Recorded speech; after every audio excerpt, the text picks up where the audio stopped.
Intelligence റിപ്പോർട്ടുകൾക്ക് പിന്നാലെ ഭീകരൻ ഹാഫിസ് സയ്യിദിന് സുരക്ഷ കൂട്ടി പാകിസ്ഥാൻ. ISI മേധാവിയെ പാക് പ്രധാനമന്ത്രിയുടെ സുരക്ഷാ ഉപദേഷ്ടാവാക്കി. ഡൽഹിയിൽ നിർണായക യോഗങ്ങൾ തുടരുന്നു. പ്രധാനമന്ത്രിയും ആഭ്യന്തരമന്ത്രിയും സാഹചര്യങ്ങൾ വിലയിരുത്തും.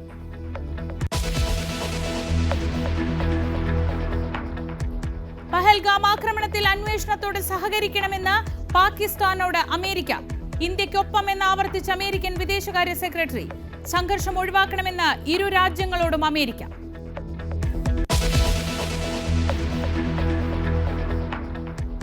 വിഴിഞ്ഞം തുറമുഖത്തിന്റെ കമ്മീഷനിങ്ങിനായി പ്രധാനമന്ത്രി നരേന്ദ്രമോദി ഇന്ന് കേരളത്തിൽ. വൈകിട്ട് എത്തുന്ന പ്രധാനമന്ത്രി ഇന്ന് രാജ്ഭവനിൽ തങ്ങും. തലസ്ഥാനത്ത് കനത്ത സുരക്ഷയും ഗതാഗത നിയന്ത്രണവും.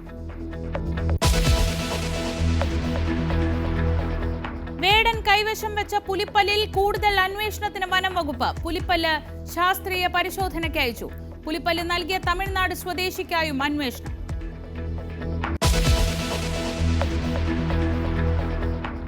Palode forest range officer Sudheesh കുമാറിനെ സർവീസിൽ തിരിച്ചെടുത്ത ഉത്തരവ്. നടപടി കൈക്കൂലി കേസിൽ ജാമ്യം ലഭിച്ചതിന് പിന്നാലെ വനം മന്ത്രിയുടെ ഇടപെടൽ. സെക്രട്ടറിയുടെ ഉത്തരവ് തള്ളി. സുധീഷ് കുമാർ കൈക്കൂലി കേസടക്കം 10-ലധികം കേസുകളിൽ പ്രതി.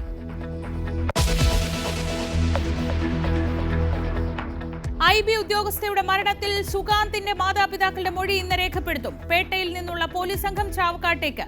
ഇരുവരും പോലീസിന് മുന്നിൽ ഹാജരായത് ഇന്നലെ.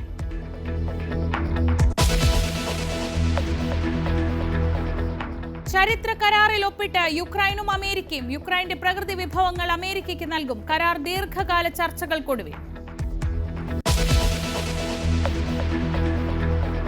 ഇന്ന് സാർവദേശീയ തൊഴിലാളി ദിനം. മെയ് ദിന റാലി നടത്താൻ സെക്രട്ടേറിയറ്റിന് മുന്നിൽ സമരം നടത്തുന്ന ആശമാർ. പരസ്യ പിന്തുണയുമായി തൊഴിലാളി സംഘടനകൾ.